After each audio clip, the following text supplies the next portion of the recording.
There is so much information about AI in every news headline, commercial, and conversation. How can you get to the truth through all the hype and chaos about how you can use AI? Welcome to Playbook AI Partners Podcast, the show that turns AI from overwhelming into actionable. Your host, Sandy Kibling, is the chief playmaker, helping business owners and teams stop chasing shiny tools and start using AI in a way that actually moves the numbers, saving time, reducing busy work, and driving growth. Each episode features industry experts and real-world tactics, providing clear, do this next plays, simple AI workflows, and practical guardrails so you can use AI safely, execute with confidence, and get results. Let's run the play.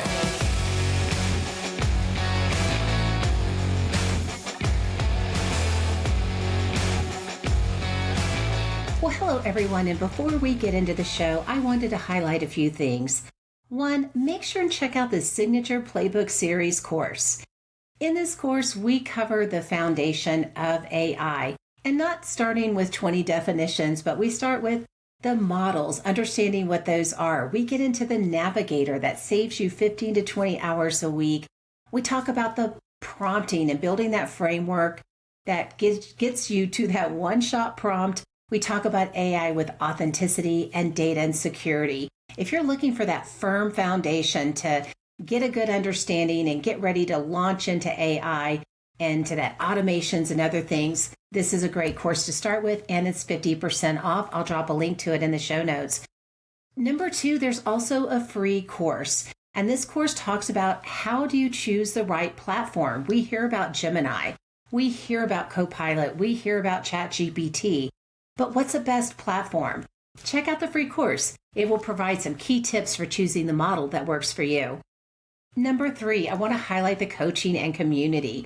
The coaching and community is a great place to gather and get the latest and greatest information. In fact, just this week in the huddle, I highlighted perplexity. We talked about perplexity from A to Z, what's new, pricing, and overview.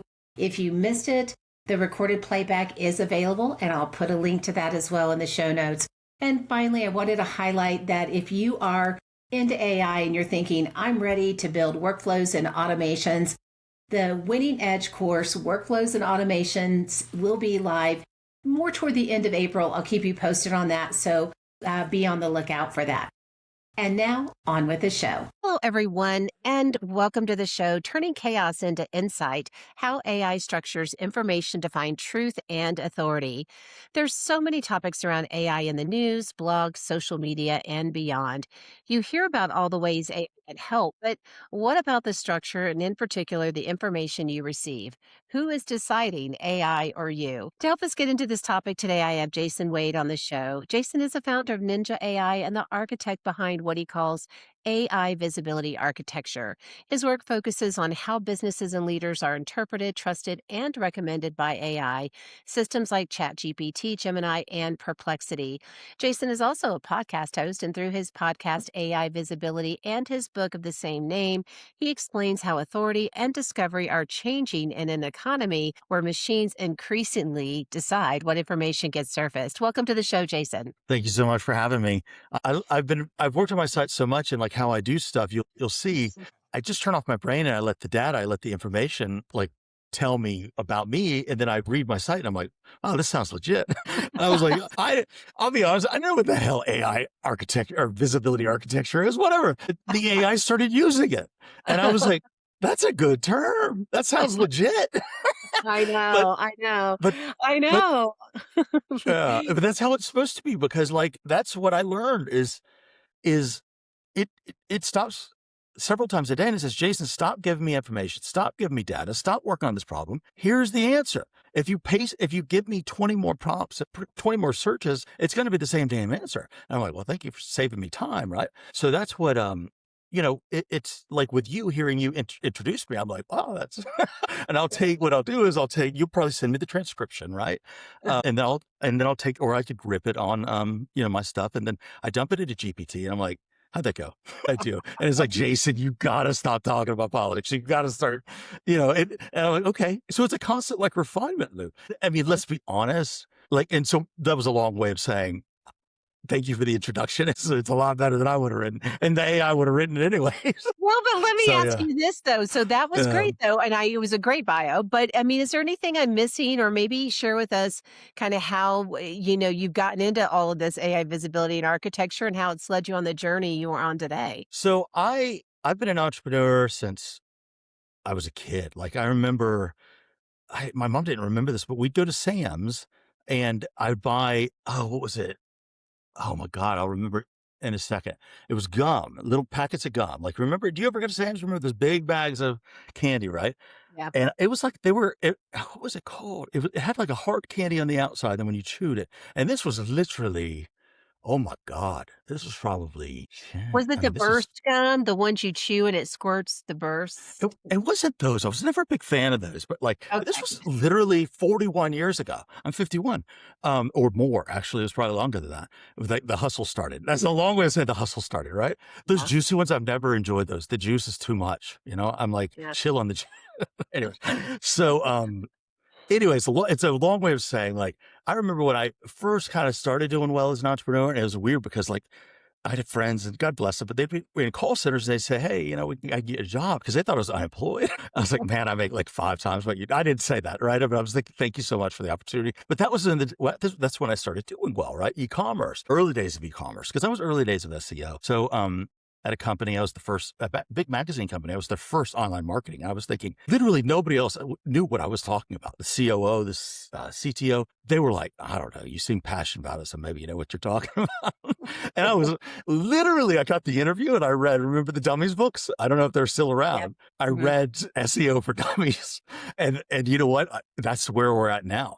Like if programs come out on Thursday, you learn it on Saturday, you're the Mhm. expert.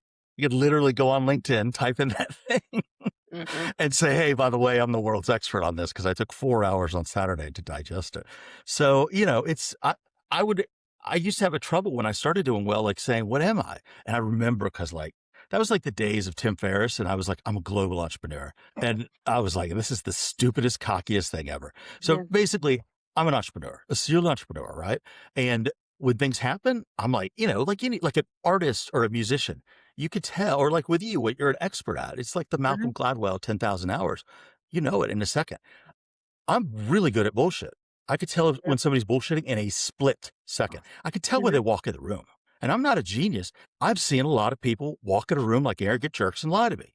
Mhm. So pattern recognition when they do, and that's what AI is it Mhm. recognizes all those patterns in your business. So when I build a site and I help a customer, I don't care who they are. I start researching them. I go down the rabbit hole. I paste, either in an AI engine or a web builder. That's kind of like the secret that people don't realize. It tells you because it can synthesize the data way better than me. Yeah.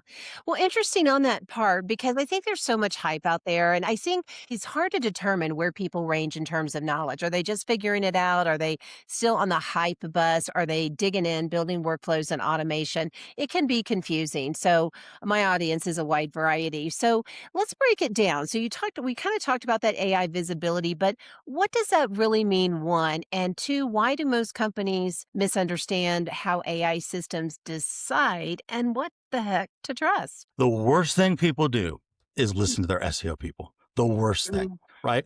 Because nobody knows, because it is a moving target and everybody's trying to trick Google. Trillions of dollars. I don't know what they're worth now, probably $3 trillion. Do mhm, you really think that sitting in, even if you're in New York City, even if you're Neil Patel, Gary V, what's the other guy?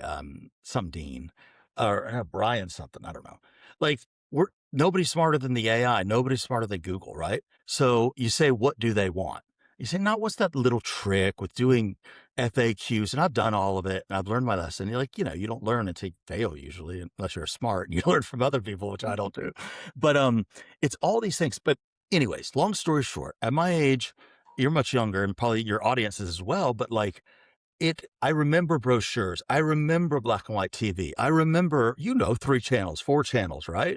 I mean, I still act like a 22-year-old, right? There's an issue there mentally and definitely, humor wise. But It's EEAT. It's expertise. That's all you got to do well. Shut off. Don't listen to anybody. Remember expertise. Now, if you're the town's biggest accountant, you got that one done, right? Expertise. I think it's experience, expertise, authority, and trustworthiness, right? There's 4 things. Write them down.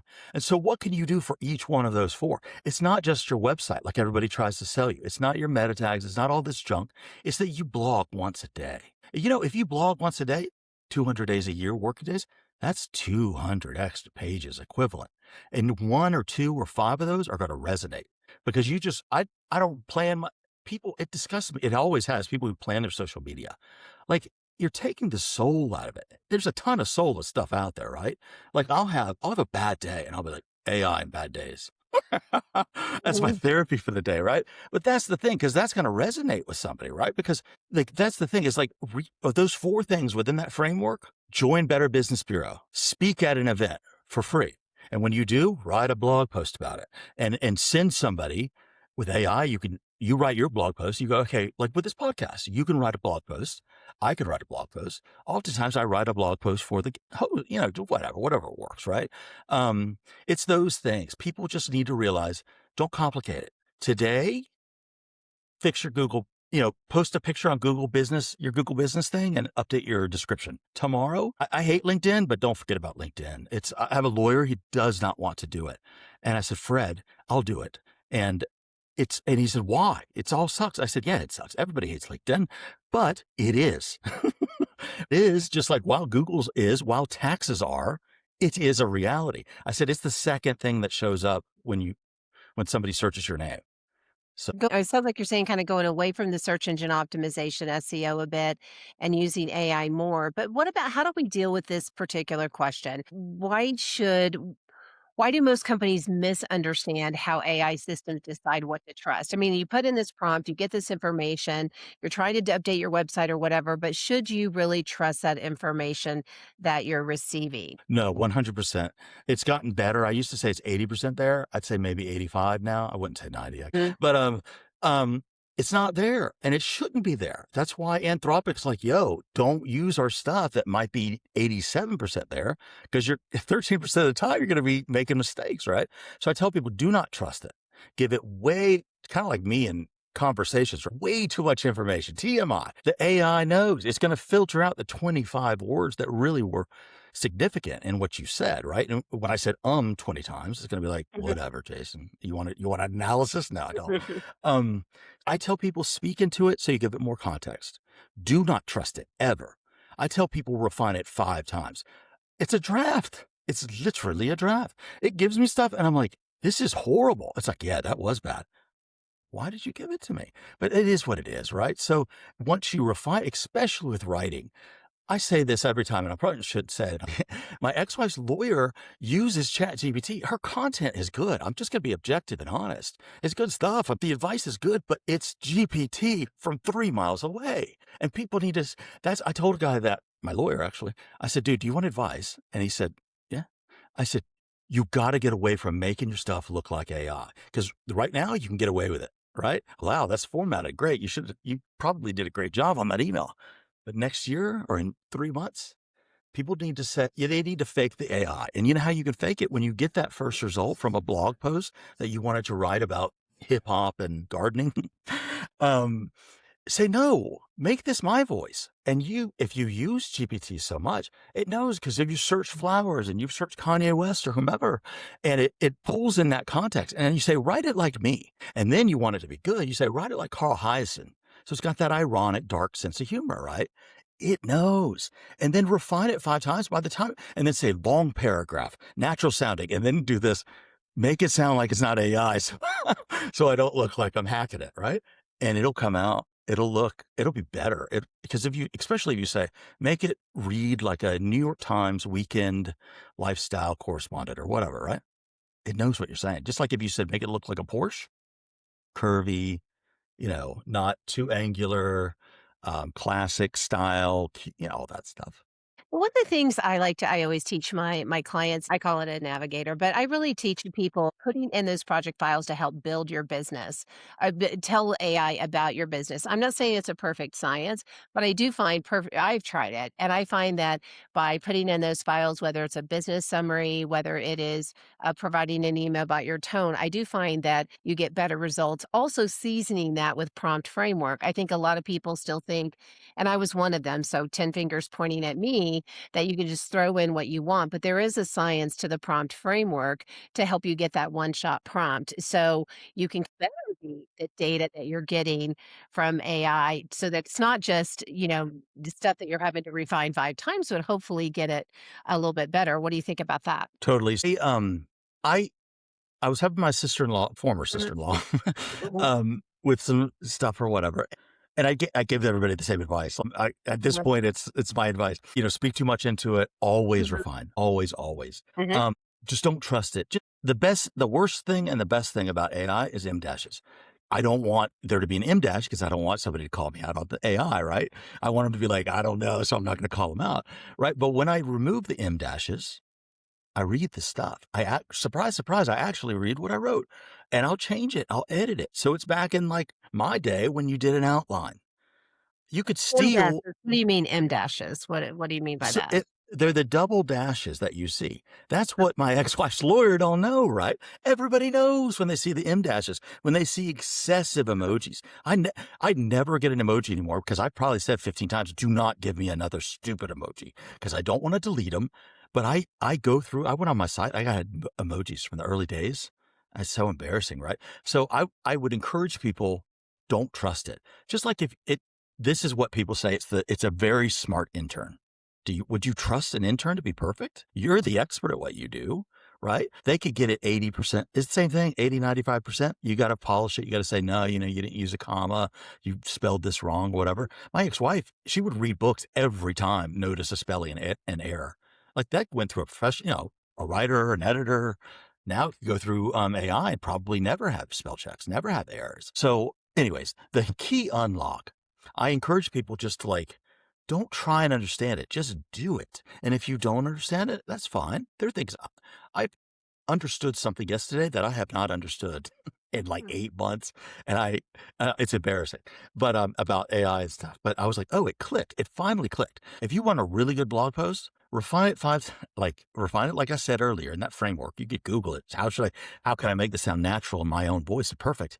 Do it in GPT, dump it in Claude for free. The free levels if you don't use them overwhelming. And then from Claude, dump it back into GP. Just refine it. It's like Yeah, a painter. And then it's at a certain point, it's going to say, Jason, stop painting. You're done. yeah. Well, that's where I try to when I work with people, I try to tell people it's just, AI is new for everybody. I mean, and I say that Yeah. some could argue that it's been around for a while, and maybe those, studying computer science and engineering all day have paid attention. But the average Joe and Joette, like you and me, right? We're out there. It is kind of new for everybody. So I think one in my mind, it's embracing it, right? And just saying, there's some things I'm not going to know. But I appreciated what you said about kind of experimenting because it really is depending on what you want, whether you use ChatGPT or Gemini or Claude or whatever to get that better result that you're looking for. And the other thing that came to my mind too is I like what you said. I often say for AI, for me, I often think it's like going into a board meeting and you have like a whiteboard and there's nothing on it. But you can use ChatGPT to kind of to go in and no longer have that whiteboard, right? But have those topics on there that you'll refine, right? You'll add to that you'll change to, but at least you're not starting from a blank whiteboard, which for whatever reason causes people to just go blank for a moment, to no pun intended, to the blank whiteboard. But at least if there's some, we can generate some ideas and refine them with the human in the loop, right? The review and the that I think that makes it better. And AI can be a good stepping stone for that for sure. Well, I mean, it is. It's different. I used to always say it's a tool, it's a hammer, blah, blah, blah. And that I was going to say that in the last thing Yep. is my advice for people is what I said, what I rambled about. And then know that you don't know. So say it's Yeah. simple. Literally, I think I stole this. There's something on Instagram where you got to pay $45, $60 a month, but they're going to teach you AI. I looked at the outline. Oh my God. It was literally like try 3 new things a week. people need to get meta about it, not meta as in the company, but meta as in like observing themselves, right? Observing the situation. I got a liberal arts degree, so that paid for that. um, but ask the AI. Like, people don't realize that, like, not only is it a tool that I understood that long before. I used to hate AI. I was like, it's stupid, it's fake, blah, blah, blah. But I understood, thank God, it is a self-reinforcing loop. Just like people with their tribe and their politics, unfortunately, right? It is and their news and their whole ecosystem. It is a self-reinforcing loop. So the AI is learning from you as you learn from it, as you ask it, and knows. And so it's just constantly getting. So ask it, how good am I with AI? Objectively, I want it to say you suck at this, because then I know what I'm bad at. And then I would encourage people, learn one or two. You know what? You're good at GPT. That's great. Try it out in Claude. You'll say, wow, this is a better writer. And then you're like, I need to do deep research on this thing. I need to act like I know about water faucets and whatever. Do deep research in Google. And you're like, holy cow. I mean, you know what I'm saying? It's a toolbox. Yeah. And it's all free now. So take advantage. Like, Yeah. because business owners, yeah. No, definitely, I would say that because I think it is about experimenting and being okay with doing that too. And that actually, I don't know, but I get into that as something. It's fun. Some people think doing something new is always kind of challenging, but it can be a lot of fun. Tell us more, if you don't mind, about your company and your book. You talked about AI visibility and your podcast. Tell us a little bit more about that. I always wanted to do a book. Pretty Mhm. obviously, I might have ADHD, right? Never diagnosed. My daughter does. So, like, I have a hard time with that blank page syndrome, that the author thing, that, looking at it like it's that getting started. So it Mhm. overcomes that hurdle for me and for other people. And that's a gift, right? I remember one time my mom edited a paper of mine. I think it was like ninth grade or something. And she edited it. And the teacher said, this is plagiarized. And she like gave me a 0 or whatever it was. And I was like, I wrote that. And she's like, you did not. I know how you write. She was right. So that's the thing, is like, for kids, it's not going to make them more dumb. It can actually make them might write more creatively, because they don't have to sit there for 2 days waiting for the motivation or the mental focus to do it. Because you could get the outline, you flesh out one sentence, two sentences right now, go play some ping pong or whatever you do, come back. And it's helping. So, that's with my stuff, I try and, I try and use that I learn it's all self-reinforcing, right? So it just gets better and better, better. So for people, I encourage them, say, how am I? How can I get better? Make a 30-day plan, because literally right now the bar is so low, and that's where I do my best. And, that, that, I used to say to myself, I want to become 10% better this weekend, 15% better. You can do Coursera stuff for free. You can watch YouTube videos for free. If you get 10% better in 10 weeks, you're 100% better. Actually, it compounds, so less than that, right? That's what I did. And that's what I encourage people to do, is just take it one bite at a time, right? Go Yeah. GPT, go Gemini. Do not go Copilot unless you want to frustrate yourself, right? Perplexity is wonderful, amazing. Yeah. I think, anyways, they're all good. Yeah, no, it is about experimenting. And I like what you said about taking it bite by bite. One of the things I always do as an educator too is to teach people to do that. I think building that firm foundation is so important in AI. But to your point about taking it 10% and learning those things, because you're going to compound on that knowledge. Because I think AI is only going to get more massive. And I find if you have that firm foundation, it's easier to pivot or make a change. So I think that's really, really important there. So I appreciate that insight. So one last question for you as we draw to a close. Any final thoughts? I mean, you talked about 10% learning, embracing, but any final thoughts and or anything else about your website that you would like to share with listeners? Sure. So you can go to ninjaai.com. Mm-hmm. There's another company with the same, actually, there's a lot of companies with the same name. There's one in California. Their customers call me and complain. I listen and I say, hey, thanks. I'm sorry. And then I help them. But, no, so, ninjaai.com, or they can find out about me or my books. I've got a few like about vibe coding and AI at jasonwade.com. My name, I think it's in my Okay. title. Yeah. Yeah, we'll make sure and add that in there. So I have your in Ninja AI, but the Jason Wade I don't. So those thoughts in there as well. So you're helping companies with marketing and websites, or just what are the top 3 things today that you're helping people with? So whenever somebody calls me, I do so much work because I want to understand who they are. So I did this deep research like I do for my customers, whether you're a sedation dentist in Pompano, whether you're a, specific luxury realtor in Marathon or whatever else the other customers are. So with the dentist in Pompano, it was that 10% of the population of the town was Canadian. And they're building 2 luxury towers in Armani and I think Ritz-Carlton or something. So the AI helps me. What the value is really that I bring to people, I can build you a gorgeous site, no doubt, because I'm going to benchmark it off the best looking site. So I really try and wrap my head around them because that's the entity. That's what we engineer. That's what we create. That's what we showcase the authority of, right? And so that's the authority stuff. And so it's that they go, what am I going to get? I go, whatever you want, whatever you need, a new site, a landing page, need to optimize your Google. Everybody needs to do Google business. Like everybody, you have to do it. You have to have good pictures. You got to make a 5-year plan, make a 3-year plan. AI gets 3 times better a year. Yeah. So it sounds like you're going to do some deep dive research, one, and then two, from there, diagnose what needs to be done and create that and refine. It sounds like a good, if I could paraphrase that in my own little brain. I appreciate that, explaining Yeah. that. Yeah. Well, Jason, I appreciate your time today, your sense of humor through this, and certainly some great tidbits and golden nuggets of information for us to really take away, because AI can be overwhelming and it's hard to know what's true. But I just think if you pause and just take a deep breath and take it bite by bite, it seems to be my phrase of the day. But Yeah. I think it's really true to get you to where you want to be. So I appreciate the insight that you've offered, and I appreciate your time today. Thank you for having me on my show. I'd love to have you on mine. So it'd be great. Thank you. I enjoyed having Jason on the show. I enjoyed his perspective, seasoned with his sense of humor. Check out the show notes for his website. In our next episode, I have Lynn Friest on the show. Lynn is redefining what's possible after 55. At 75, he's an author, encore career coach, podcast host, and creator of Lynn AI, the world's first AI coaching assistant for career reinvention. He's written a book, not done yet, Reimagining Work, Worth, and Wisdom in the Age of AI, due out in May of 2026.